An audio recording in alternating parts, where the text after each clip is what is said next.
What's going on, ladies and gentlemen? This is Rich of Review Tech USA, and today is Monday, September 19th, 2011. And according to Sony, the PS Vita is not competition for the Nintendo 3DS. During its pre-TGS 2011 press conference yesterday, Sony outlined its plans for the release of the upcoming PlayStation Vita Portable, including the announcement of all 26 launch titles, as well as a December 17th release date for the console in Japan. Speaking to Reuters Japan, Sony Computer Entertainment Japan President Hiroshi Kawano has gone into further detail about Sony's expectations for the Vita. As already revealed, the handheld will ship in two configurations, a Wi-Fi only model and a more expensive version that features both Wi-Fi and 3G. Sony announced yesterday that it will be partnering with Japanese mobile service provider NTT Docomo to provide the 3G service for the PS Vita in Japan, and that the two companies have already decided on a number of prepaid data plans. One of these includes offering a 100-hour prepaid 3G plan for free with the first 500,000 units of the PS Vita sold in Japan. When asked about the sales targets for the two models, Kawano said the 3G model offers new possibilities for games and that he hopes this will be the version of the console that most people buy. When asked about the end-of-year sales targets for the PS Vita in Japan, Kawano said he expects that the first 500,000 units of the portable will sell out very quickly due to the NTT Docomo prepaid plan offer. Regarding Sony's competition with Nintendo's 3DS and smartphones, Kawano replied that internally Sony does not see the 3DS as a direct competitor to the PS Vita because the two products are different, both in looks and price points. Kawano also said he does not regard smartphones as a competitor either. According to the Sony Japan president, gaming is not the main focus of smartphones but merely just a bonus. The PS Vita, on the other hand, is designed for games, with extra features like social networking elements and applications built on top of that. He went on to say that he doesn't believe that people who want to buy a gaming system will go out and buy a smartphone for exactly this reason. Okay, so here we go. A ton of people are going to see this video, think that I just hate Sony, and give it a thumbs down, not thinking about what I'm saying in the video and the fact that I'm just telling it like it is. Look, I have nothing against the Vita. I own two damn PlayStation 3s this generation. Why as an adult would I want to see a division of a company or a piece of hardware fail, especially in this economy? I really do hope that I'm totally wrong and the PlayStation Vita goes on to sell 100 million units. I really do, but I just don't see it happening. And right now, I'm going to tell you why, and let's start off with Sony saying the 3DS is not their competitor. Sony, you have to share the weed that you're smoking with me, because you have to be smoking something for not thinking the only other dedicated console on the market is not your competitor because you're at different price points. First off, between your Wi-Fi model and the 3DS, there's not even $100 difference. And secondly, you're both dedicated gaming consoles. If someone's in the market, they're going to look at both the 3DS and the Vita and think,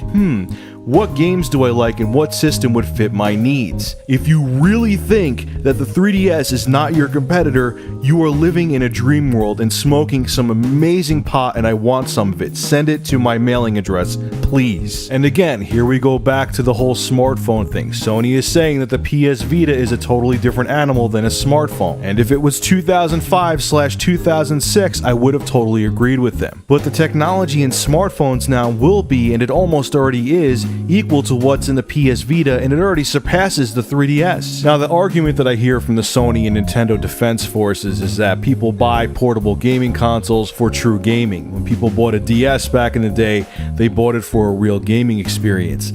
I have a big news flash for you.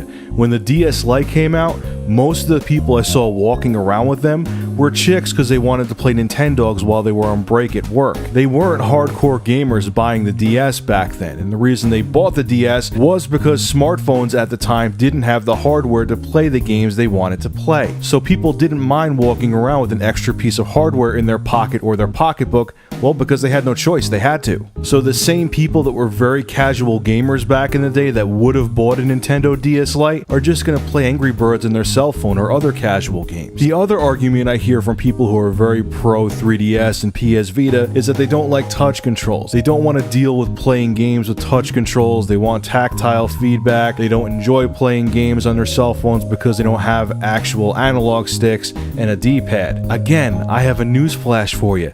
Do you think the Sony Xperia Play cell phone is the last phone that's going to have dedicated gaming controls on it, do you not think that HTC is going to come out with their own phone with dedicated gaming controls? Come on, people, it's right around the corner. It's already here. It's going to happen. And if you have a powerful cell phone with a very good graphics chip and a multi-core CPU, it'll be just as capable of playing a game like Uncharted Golden Abyss that the PS Vita would be. And if you disagree with that, you're living in a dream world. Because at the end of the day, whether it's a home console, your PC, or a smartphone, they're computers, and if they're capable of playing a game, it doesn't matter what logo is on that piece of hardware. It'll play it just fine. You may just have to pause Uncharted to take a phone call in between the game.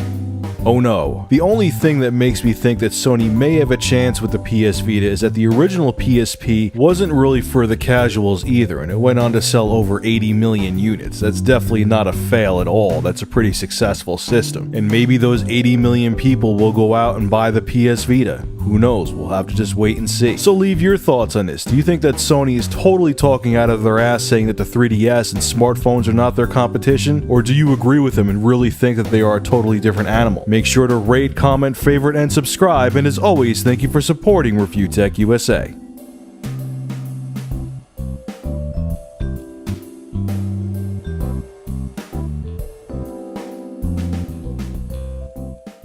Rich, all you do is talk shit about the PS Vita. What is wrong with you? Shut up. Sony's just trying to make a successful portable product. Leave them alone! Shut up. You're such a bullying, fat, bald bastard. I'm gonna take my PS Vita and shove it up your ass. Only if it's a 3G model.